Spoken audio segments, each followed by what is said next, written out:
할렐루야.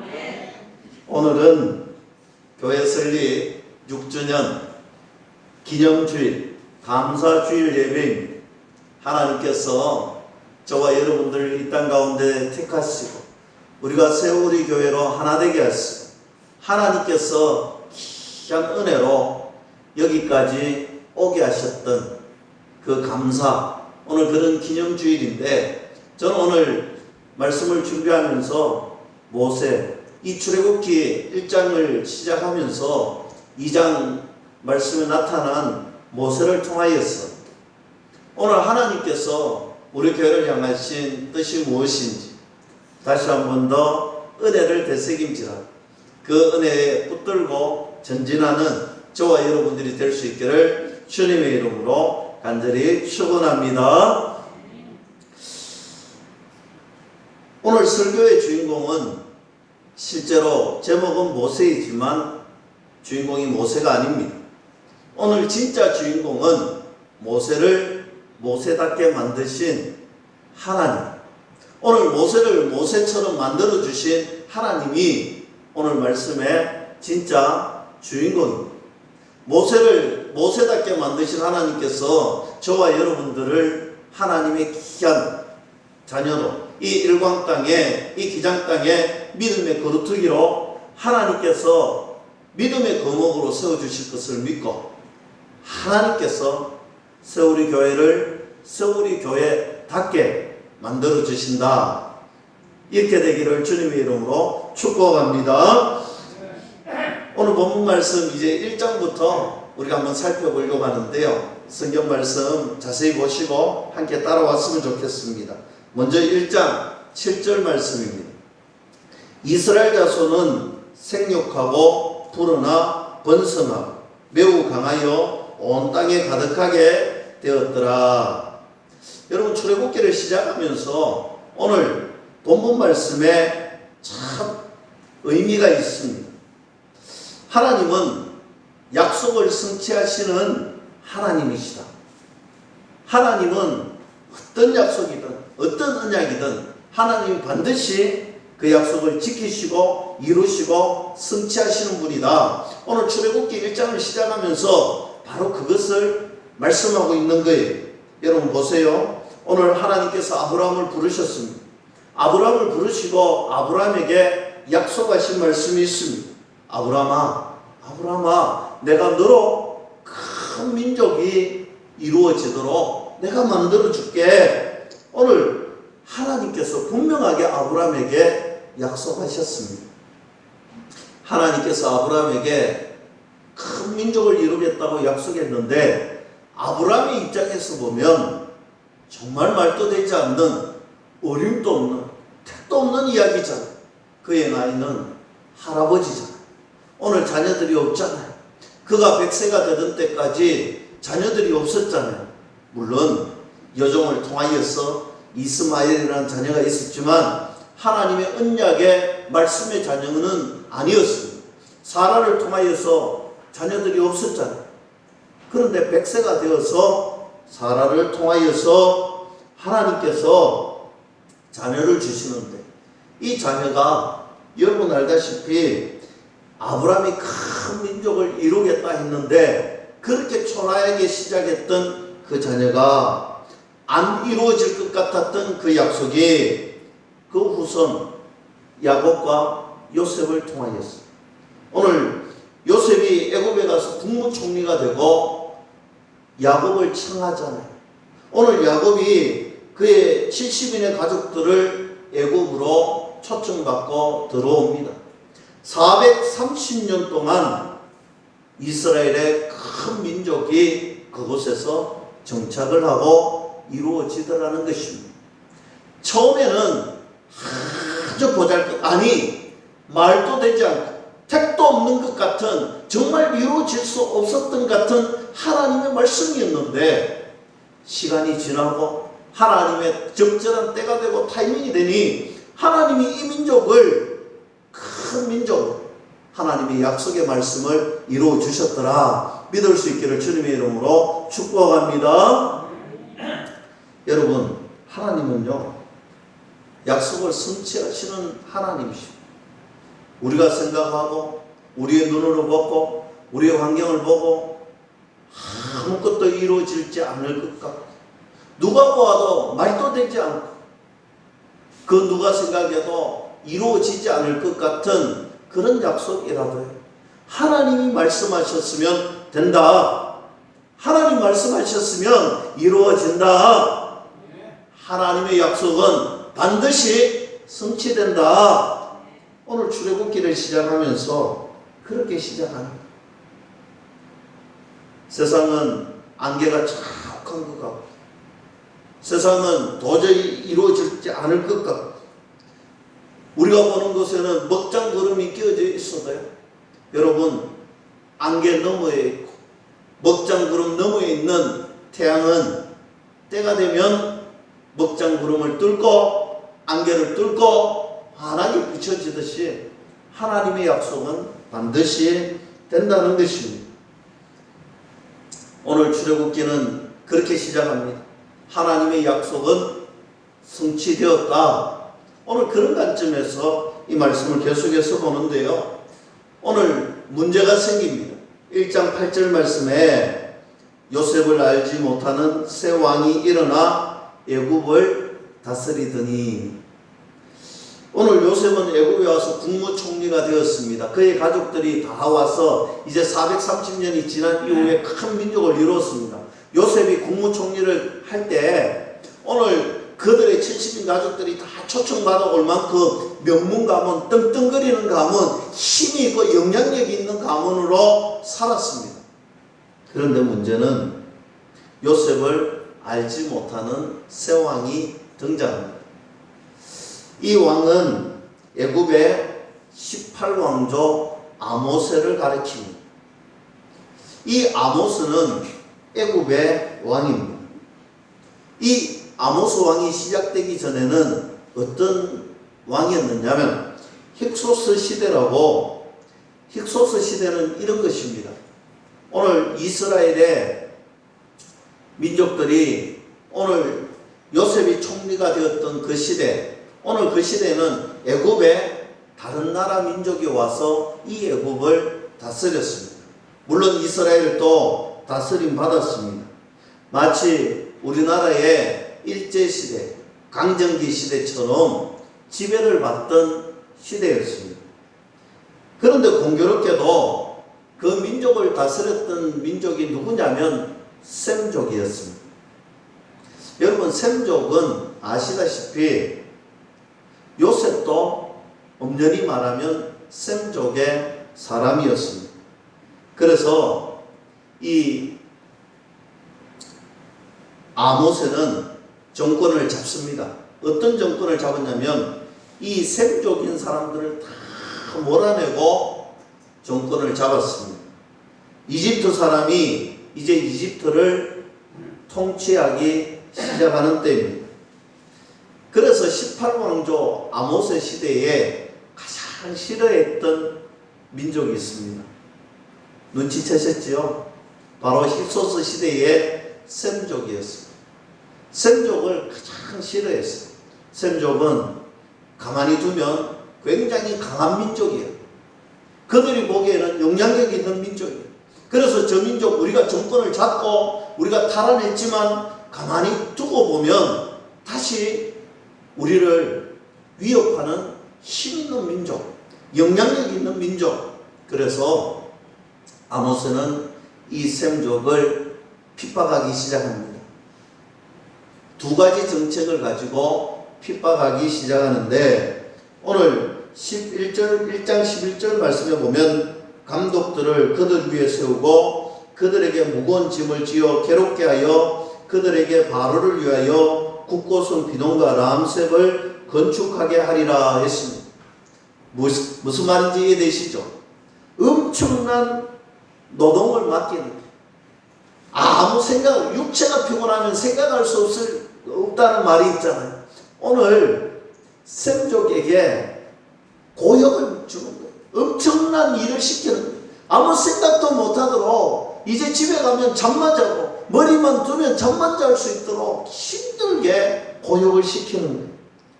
딴 생각하지 못하게 노역에 의해서 힘이 다 빠지도록 만듭니다. 그러면 자손이 번성할 수도 없겠고 힘이 빠질 것이고 딴 생각을 못할 것이고 그들은 스스로 모이지 못할 것이다 라고 생각을 했습니다. 그런데 12절 말씀 보세요. 그러나 학대를 받을수록 더욱 번성하여. 오늘 그들이 생각했던 것과 전혀 다른 결과가 나옵니다. 학대를 하고 노동을 막 줬는데도 불구하고 번성합니다. 더욱더 번성하게 되는데 이 번성이 누구 때문인가? 성경은 분명히 이야기합니다. 하나님의 은혜로.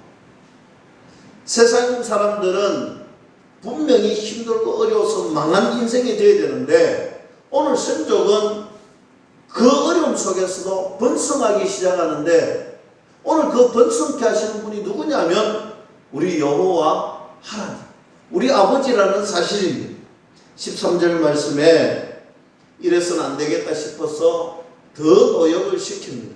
엄하게 다스립니다.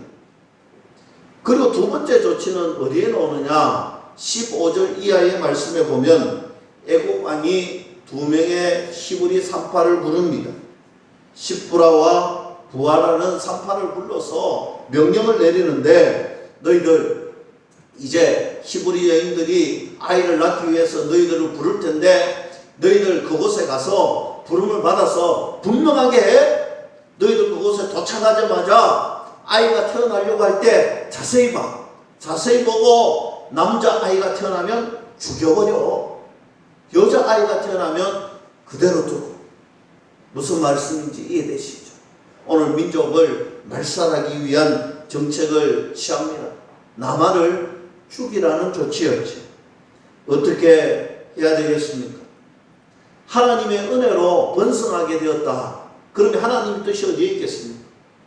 하나님의 뜻은 이 히브리 민족이 번성하는 것이 큰 민족을 이루는 것이 하나님의 뜻이었어요. 그런데 애국왕 바로의 뜻은 무엇입니까? 이 민족 망하게 만들, 내가 결단코 망하게 만들 것이다. 그래서 남아를 죽이라는 거예요. 하나님의 뜻은 번성이고 바로의 뜻은 끝장을 내라는 것입니다. 그때 히브리 산파 고민했을까요? 안 했을까요? 고민했겠지요. 엄청나게 고민했겠지요. 그때 어떤 선택을 하느냐? 17절 말씀에 그러나 산파들이 하나님을 두려워해요. 애굽 왕의 명령을 어기고 남자 아기들을 살린지라. 성경 말씀 보세요. 히브리 산파들이 누구를 두려워했습니까? 하나님을 두려워했다. 오늘 하나님을 두려워했더니 애굽 왕의 바로의 말을 듣지 않았다는 것입니다. 물론 여러분 상상해 보세요. 그 왕의 그 칼날 두려웠겠습니까? 안 두려웠겠습니까? 엄청나게 두려웠겠지. 그 생각을 꺾고 내 뜻대로 한다는 것은 내 죽음을 담보하고 내 목숨을 담보하고 어기는 거예요. 어쩌면 자기 목숨 하나로 끝나지 않습니다. 자기 가족의 모든 모습, 친척들의 모습, 모든 것을 담보로 하고 하나님의 말씀을 듣는 거예요. 그런데 성경은 무엇이라고 이야기하느냐 하면 그런 두려움보다도 여호와 하나님을 더 두려워했다라는 사실입니다. 이런 일들을 저와 여러분들의 삶 속에서도 자주 만나게 됩니다. 여러분들의 삶을 돌이켜보세요. 세상에는요, 세상의 뜻이 있고 세상에는 하나님의 뜻이 공존합니다. 우리가 세상의 뜻을 따라가고 세상의 뜻을 따라가지 않을 때 우리는 분명하게 갈림길에 있습니다.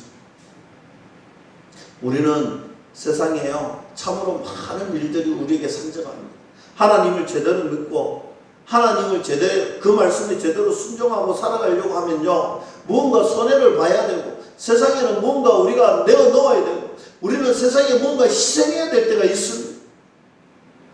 세상의 뜻을 따라가면 그런 피해 보지 않아도 되고 그런 어려움 겪지 않아도 되고 내 환경에 아무런 문제가 없을 텐데, 그런데 세상에 하나님의 뜻을 대입시키고 하나님 말씀을 대입시키고 주님이 원하시는 계획을 대입시키면요, 희생해야 돼요.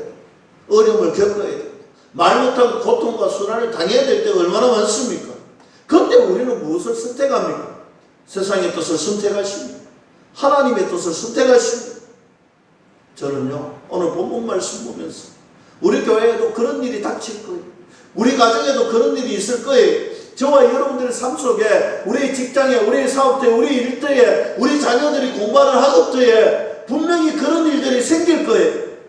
저는 그때 세상이 주는 두려움을 극복하고 하나님이 주시는 그 두렵고 떨리는 마음, 하나님의 뜻을 따르면, 지금은 세상의 뜻을 따르는 것이 아니라 하나님의 말씀을 순종하고 하나님의 뜻을 따르면 나는 안 될 것 같고, 나는 피해볼 것 같고, 내 삶이 어려울 것 같고, 내 삶에 더 이상 좋은 일이 일어나지 않을 것 같을지라도 하나님의 뜻에 순종하는 그 순간 하나님께서 저와 여러분들로 통하여서 하나님만이 하실 수 있는 믿음의 신비로 저와 여러분들을 지키시고 세우시고 이루어주신다는 사실을 믿을 수 있기를 축복합니다. 18절에 애굽왕이 산파를 부릅니다. 명령을 내린 그들에게 책망을 합니다. 왜 내 말을 안 들었느냐는 거지. 내가 그 아이들을 죽이라고 했는데 왜 시간이 지날수록 남자아이들이 많아지느냐는 거예요. 그때 말 잘못하면 큰일 나잖아요. 그때 하나님께서 지혜를 주신 것 같아요. 19절 말씀, 산파가 바로에게 대답하되 히브리 여인은 애굽 여인과 같지 아니하고 건장하여 산파가 그들에게 이르기 전에 해산하였더라 했습니다. 얼마나 지혜롭습니까? 여러분 보세요. 우리도 왕이 시키신 대로 하려고 했는데 오늘 히브리 여인들이 얼마나 건강하냐면 애굽 여인들하고 다르더라는 거지. 애굽 여인들은 우리가 가야 이 아기를 놓는데 오늘 히브리 여인들은 너무 건강해서 우리가 도착하기도 전에 이미 아기를 낳았다라는 거예요. 오늘 왕이 그렇게 이야기했잖아요. 놓을 때 잘 지켜보고 남자아이면 죽이라 하고 여자아이라면 놔두라고 했는데 우리가 가기도 전에 아기를 낳았는데 우리가 손을 쓸 틈이 없었다라는 거예요. 사랑하는 성도 여러분, 말이 되잖아요. 오늘 명령을 어긴 것이 아니라는 것입니다. 20절 말씀 보세요. 하나님이 그 산파들에게 은혜를 베푸시니. 여러분 사실 위기를 모면한 이유는요 한 가지입니다. 하나님이 은혜를 주십니다. 오늘 하나님의 뜻을 따르고 하나님의 말씀을 순종하는 자 하나님께서 은혜를 주시는 거예요. 그래서 여러분 걱정하지 마세요. 세상 뜻하고 마주하고 있을 때 두려워하지 마세요. 세상 뜻 아니면 안 될 것 같을 때 겁먹지 마시고 좌절하지 마시고 넘어지지 마세요. 하나님의 뜻을 붙드십시오. 하나님의 뜻을 만지십시오. 그럼 하나님께서 은혜 주신다. 하나님께서 은혜 주시면 해결된다. 믿을 수 있기를 축복합니다.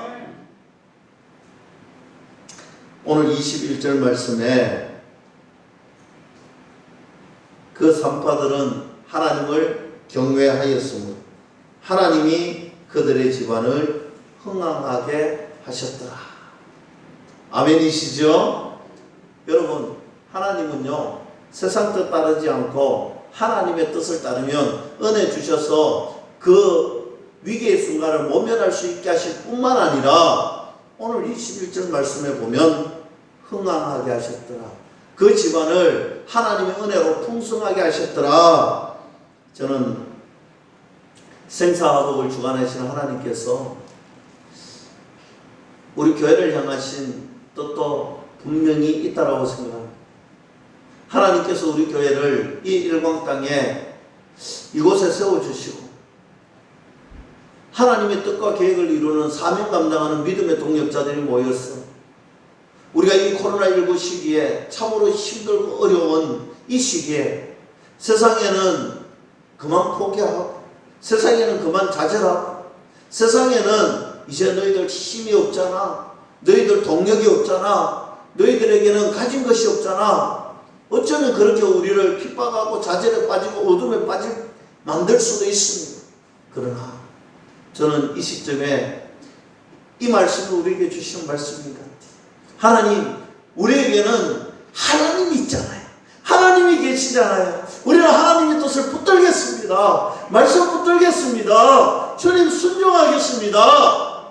그리고 하나님께서 이 위기를 극복하시고 넘어지지 않고 쓰러지지 않고 일어나서 주님의 사명 감당할 때 주님은 분명하게 흥왕하게 하시더라, 풍성하게 하시더라, 부원케 하시더라. 우리 교회를 향하신 주님의 뜻인 줄 믿을 수 있기를 주님의 이름으로 간절히 축원합니다. 자, 이제 본문으로 돌아옵니다. 2장 1절 말씀. 레위 가족 중 한 사람이 가서 레위 여자에게 장가들어 했습니다. 저는 오늘 설교를 준비하면서 2장에서 2번 웃었습니다. 아니, 중요한 말들만 하셨는데 뭐 이런 말씀을 하실까 하는 게 2번 있었거든요. 오늘 1절 말씀이 그래요. 보세요. 한 남자가 한 여자를 만나서 결혼합니다. 그리고 결혼하고 나서 그 여자가 임신했더라. 아주 지극히 평범한 이야기인데 오늘 2장을 시작하면서 왜 이런 이야기를 할까? 웃으면서 분명히 하나님이 의도가 있을 텐데 곰곰 생각해 보니 그런 것 같아요.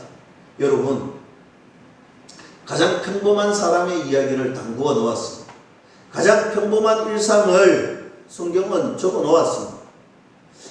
이 평범한 일상이 어떻게 우리에게 의미 있는 일이 되고 우리에게 뜻깊은 말씀으로 다가올까? 그때 생각이 나는 거예요. 여러분, 우리의 삶은요, 어떻게 보면 가장 평범한 삶이에요. 어떻게 보면 가장 평범한 일의 연속이에요. 우리는 뭐 특별한 재능이 있고 특별한 은혜가 있고 특별한 일이 이러지 않잖아요. 우리 모두는 어쩌면 가장 평범한 삶을 살아가고 평범한 삶 속에 주님을 만나고 주님을 위하여서 사명 감당하고 주님이 주시는 달란트를 붙들고 주의 직분을 감당하는 그런 삶을 살고 있잖아요. 그때 저에게 드는 생각이 있더라고요. 아, 그렇구나. 지극히 평범한 일상의 사람을 하나님께서 붙들어 주시고 하나님께서 만져주시고 하나님께서 함께 하시니까 그 평범한 일생이 변하여 모세의 인생이 되었던 것처럼 오늘 저와 여러분들의 삶이 어쩌면 세상에 가장 평범하지만 하나님이 붙들어 주시고 하나님이 만져주시는 우리 세월이 교회가 가장 평범하고 평범한 그런 교회지만 하나님이 붙들어 주시고 하나님이 만져주시고 하나님이 함께 하시고 하나님이 세워주시면 의미 있는 교회, 의미 있는 가정, 의미 있는 성도 분명하게 될 줄로 저는 믿습니다. 그래서 우리가 오늘 이 아침에 우리가 기도했으면 좋겠습니다. 우리가 일상의 삶에 기도했으면 좋겠습니다. 하나님, 우리를 붙들어 주시옵소서. 하나님, 우리 가정을 붙들어 주시옵소서. 하나님, 우리 교회를 붙잡아 주시옵소서. 계속해서 봅니다. 2절에 그 여자가 임신하여 아들을 낳으니 그가 잘생긴 것을 보고 석 달 동안 그를 숨겼으나. 제가 두 번째 웃었습니다. 여러분, 아이를 낳고 부모님의 눈에는 그 아이가 잘생겨 보이는 거예요. 오늘 또 딸 이야기를 해야 되겠네요. 저희 딸이 태어날 때 제가 여러 번 이야기했지만 강호동하고 비슷하게 태어났어요. 지금은 얼마나 이쁘고 얼마나 그런지 모르겠지만 우리 딸이 태어날 때 3.96인가? 야, 태어날 때요, 머리도 까만 머리가 수두룩하게, 저는 아기가 태어났는데 그렇게 머리가 많이 자라서 그래 나온 줄 몰랐어요. 제가 우리 딸 그 사진 한번 보여주니까 아빠 보지 말자는 거죠.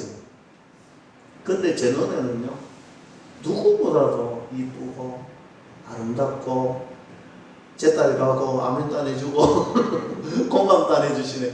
여러분, 제가 장로님들 가정에 이렇게 신방 가면요, 우리 장로님들 손주들이 얼마나 이쁘고 아름다운지 몰라요. 세상에 최고로 온화한 장로님의 모습을 언제 보느냐면 손주 안고 있을 때 보는 것 같아요. 무슨 말이죠? 세상에는요, 자기 자녀, 자기 손주 안 이쁘고 못생겼다는 사람 한 사람도 없는데, 오늘 성경에는 그렇게 적어놨잖아요. 잘생겼더라. 부모 눈에는 잘생길 수밖에 없잖아요. 그런데 오늘 이 아이를 석 달 동안 숨겨두었는데, 이제는 더 이상 숨길 수가 없는 거예요. 아이가 자라니까 더 이상 숨길 방법이 없는 거예요. 이제 이 아이를 더 이상 숨겼다가는 온 가족이 죽게 될 것 같아요. 그래서 어떻게 합니까? 현실적으로 이 아이를 나일강에 던져서 보내야 됩니다. 여러분, 우리들도 현실을 만날 때 이럴 적이 있잖아요. 너무 좋고 너무 좋은데 시간이 지나니까 나일강으로 보내야 돼요. 떠나보내야 되는 현실을 만날 때가 있습니다.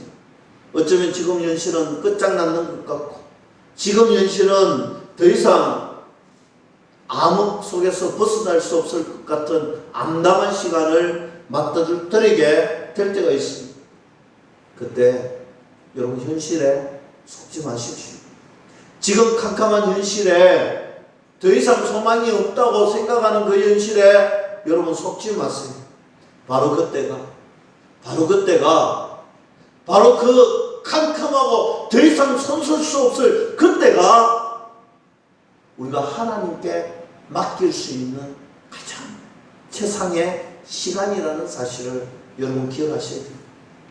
지금 나에게 가장 캄캄한 현실의 그 순간이, 어쩌면 내가 힘을 쓸 수 없는 그 순간이 하나님께 우리의 인생을 맡길 수 있는 가장 최적화된 시간이다. 하나님의 때다. 하나님께 의탁해야 되는 순간이다.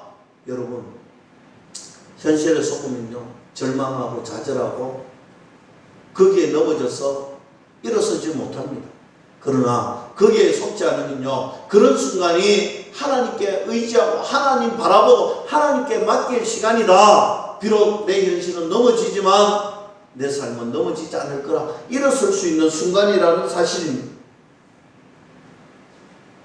여러분, 갈대상자라고 하는 이 말은 히브리어로 테바입니다. 이 갈대상자라는 모세의 갈대상자 테바, 이것이 언제 쓰여졌느냐 하면요, 노아의 방주, 그 방주의 뜻도 테바였습니다. 이 노아의 방주와 오늘 이 갈대상자에 공통점이 한 게 있습니다.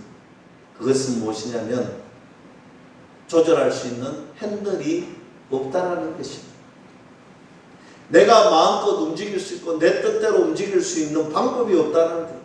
물이 흐르는 대로, 그 물에 맡기고 그 물이 가는 대로 움직이는 것입니다. 노아의 방주가 그랬습니다. 오늘 이 갈대상자가 그랬습니다. 무슨 말입니까? 내가 암담하고 더 이상 맡길 것이 없었던, 헤쳐나갈 것이 없었던 그 순간에 하나님에게 인생을 맡긴 사람들, 비록 내가 할 수 있는 방법은 전혀 없지만 하나님께 맡기면 하나님께서 친히 그 핸들자를 잡으시고 안전한 곳으로 데리고 간다는 사실입니다. 여러분,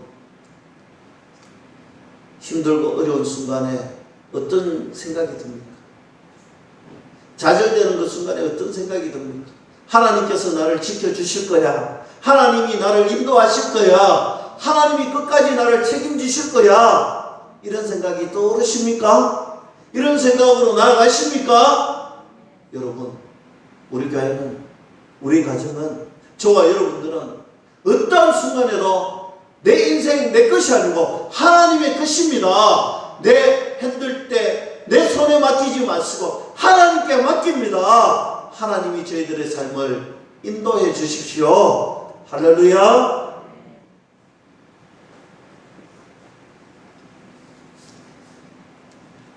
갈대 상자에 담아서 모세를 물에 띄었습니다. 누이가 망을 보고 있지요. 5절 말씀입니다. 바로의 딸이 목욕하러 나일강으로 내려오고 시녀들은 나일강가를 거닐 때에 그가 갈대 사이에 상자를 보고 시녀를 보내어 가져다가, 오늘 이제 하나님께 인생을 맡기고 모세를 갈대 상자에 보내었더니 어떤 일이 일어났느냐? 바로의 딸이 있는 곳까지 밀려 내려오더라는 것입니다. 여러분, 바로의 딸 공주지요. 오늘 공주 주변에 시녀들이 얼마나 많았을까요? 오늘 본문을 보세요. 나일 강가에 시녀들이 진을 치고 있습니다. 그런데 이 시녀들의 눈에 발견되었다면 어떻게 됐을까요? 오늘 공주가 보자마자 히브리 남자아이라는 걸 알았으니까 공주 근처에 못 오도록 시녀들이 아마 처리했을 거예요. 죽였을 거예요. 그리고 버렸을 거예요. 그런데 한번 보세요. 말도 되지 않습니다. 오늘 모세가 탄 갈대 상자가 내려오는데 오늘 공주 주변에 참 시녀들이 진치고 있는데 시녀들은 이 갈대 상자를 아무도 발견을 못하는 거예요. 누가 발견합니까? 공주가 발견하죠. 이게 있을 수 있는 일입니까? 있을 수 없는 일이에요. 그런데 하나님께서 은혜를 베푸시고 하나님의 철저한 계획은 무엇이냐면 이 바로의 공주의 딸에게 모세를 맡기는 거였어요. 그러니까 시녀들의 눈에 띄지 않고 오늘 공주의 눈에 띄입니다. 바로의 딸이 가지고 오라고 해서 그 뚜껑을 열었더니 6절 말씀에 열고 그 아기를 보니 아기가 우는지라 그가 그를 불쌍히 여겨 이르되 이는 히브리 사람의 아기로다. 오늘 히브리 사람의 아기를 어떻게 합니까? 자기 아버지가 죽여라 했으니까 비록 공주지만 죽여야 되는 것이 정상입니다. 그런데 중반부 보세요. 그가 그를 불쌍히 여겨. 이 여인의 마음속에 불쌍한 마음이 드는 거예요. 오늘 불쌍한 마음이 너무 강하게 일어나는 거예요. 이 여인은 사실 누구냐면 하셉수트라는 여인인데 이 여인에게는 아들이 없었습니다. 여러분, 이 하셉수트가 얼마나 유명한 분이냐면 이 애굽의 왕을 파라오라고 하는데 이 여인이 파라오가 된 것은 바로 이 하셉수트 여인 한 사람밖에 없었어요. 무슨 말인지 아시겠죠? 가장 영향력이 있고 가장 힘이 있고 오늘 가장 훌륭했던 사람, 그 여인, 이 하셉수트가 그 마음에 불쌍히 여기는데 그는 아들이 없었습니다. 그래서 이 아이를 보는 순간 불쌍한 마음이 들고 이 아이를 살려주는데 저는 이 마음 누가 주셨느냐? 하나님이 주셨다. 이 마음을 누가 주셨냐면 하나님께서 주셨다. 여러분, 우리도 세상에 이런 일 많이 만나잖아요. 어렵고 힘든데 도저히 반을 찔러도 눈물 한 방울 나지 않을 것 같은 그런 사람을 만났는데 어느 순간 저 사람이 저런 생각 가질 수 없는데 그런 일이 일어날 때 있잖아요. 여러분, 하나님이 주시면 됩니다. 피 한 방울 나지 않을 것 같은 그 사람이 변하는 것은요 하나님이 하셨는 거예요. 오늘 하나님께서 이 공주의 마음을 바꾸어 주셨습니다. 그래서 7절에 보면 모세의 너희가 와서 이렇게 이야기하죠. 공주시여, 제가 히브리 한 유물을 아는데 그 유물을 데리고 와서 이 아이에게 젖을 먹이라 할까요? 했습니다. 그러니까 공주가 가서 데리고 오라는 거예요. 가서 데리고 올 뿐만 아니라 어떻게 합니까? 9절 말씀 제가 봉독합니다. 바로의 딸이 그에게 이르되 이 아기를 데려다가 나를 위하여 젖을 먹이라. 내가 그 삭을 주리라. 여인이 이 아기를 데려다가 젖을 먹였다는 거예요. 여러분, 어머니가 오는 거예요. 진짜 엄마가 오는 거예요. 진짜 엄마가 와서 그 아이가 떨어지지 않아도 되는 거예요. 자기의 젖을 먹일 수 있는 거예요. 그런데요, 보너스는 뭐까지 있습니까? 월급도 받잖아요. 상을 준다고 하잖아요. 여러분, 이런 것이 하나님의 방법이고 하나님이 주시는 은혜라는 사실을 믿을 수 있기를 주님의 이름으로 간절히 축원합니다. 10절에 아이가 자라매, 아이는 이제 죽지 않고 안전하게 자라고 있습니다. 여러분, 저는 여기에서 여러분들에게 질문을 합니다. 오늘 이 모세의 이야기를 하면서 하나님 등장을 합니까? 안 합니까? 하나님의 이야기는 등장을 하지 않습니다. 그럼 다시 묻습니다. 하나님이라는 등장인물은 없지만 이 모든 일을 이끄시는 분은 하나님이심이 분명하지 않습니까? 아멘이시죠? 저는 오늘 그것을 말씀드리고 싶습니다. 오늘 하나님이 보이지 않고 하나님의 이야기가 나오지 않지만 매 순간순간마다 매 시간마다 하나님께서 함께 하셨고 하나님이 도와주셨고 하나님이 이끌어 주셨고 하나님이 해결해 주셨다. 저는 분명하게 믿습니다. 이것이 중요합니다. 우리들의 삶 가운데도 마찬가지입니다. 하나님이 안 계신 것 같고 하나님이 나와 함께 하시지 않는 것 같고 하나님은 없는 것 같은 그런 암흑의 시간이 오고 현실이 나를 속이려 할 때가 분명히 옵니다. 그러나 여러분 그때 분명하게 기억하세요. 하나님은 어떤 순간이시든 나의 삶에 변방에 계시는 것이 아니라 나의 핵심, 나의 한중간에 계시고 나와 함께 하시고 나와 동행하시고 나를 이끌어 주시는 분이 하나님이시고 끝까지 책임지시는 분이 나의 아버지이심을 믿을 수 있기를 주님의 이름으로 간절히 축원합니다. 여러분, 이 하나님께서 함께 하신다. 이 하나님께서 이루어지신다. 저는 이 말씀을 끝으로 말씀을 맺으려고 했는데, 그러면 이 하나님께서 함께 하신다는 것을 깨닫는 자가 있고 못 깨닫는 자가 있습니다. 예수님께서 우리에게 보혜사 성령 하나님을 보내주셨습니다.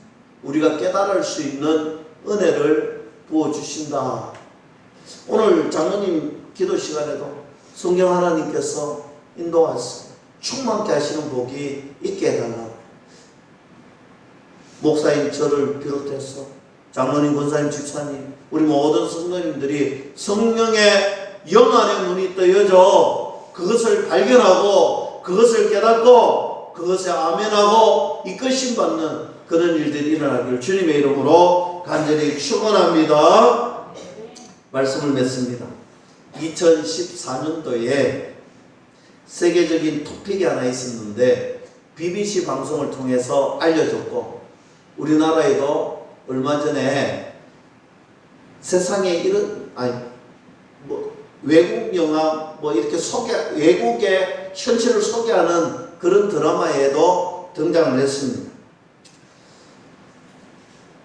한 노동자, 이탈리아 시칠리아의 한 노동자의 가정에, 그것도 부엌에 44년 동안 걸려져 있었던 그림이 실제로 알고 보니 고갱의 화가가 그렸던 그림이고, 그 그림의 가격은 무려 424억이나 하는 그림이었다라는 토픽이었습니다.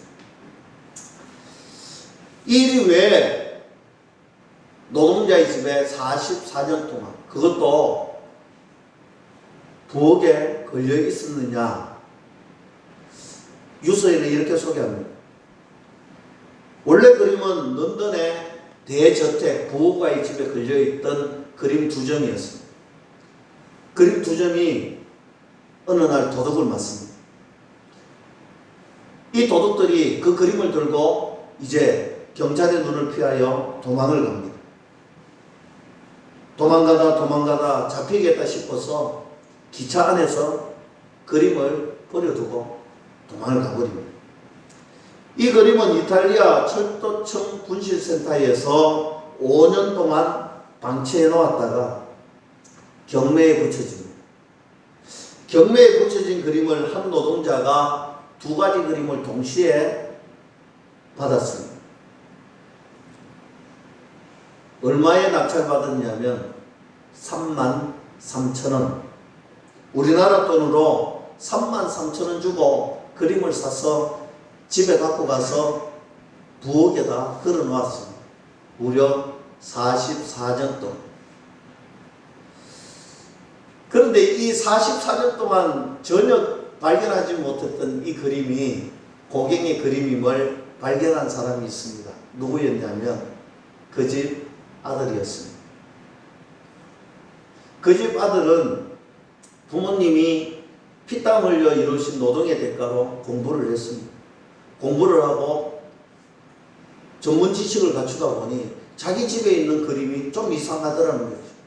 고갱은 그의 그림 우측편에 보면 강아지를 그려놓는 습관이 있었습니다.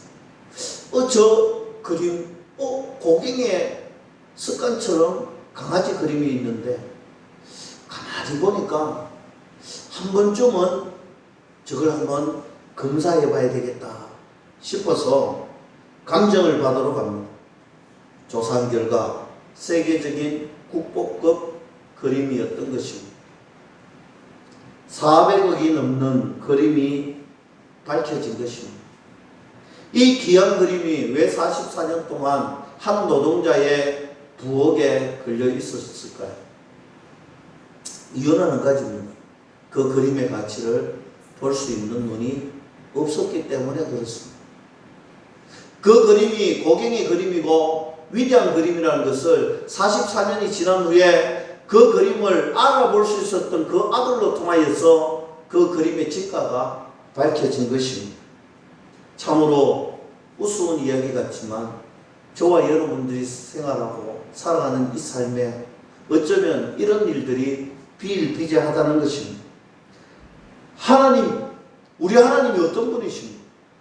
우리 하나님은 천지를 창조하신 하나님이십니다. 우리 하나님은 생사화복을 주관하시는 하나님이십니다. 만왕의 왕이십니다. 우리 하나님은 그런 분이십니다. 아니 계시는 것이 없고 못하시는 것이 없으시는 분입니다.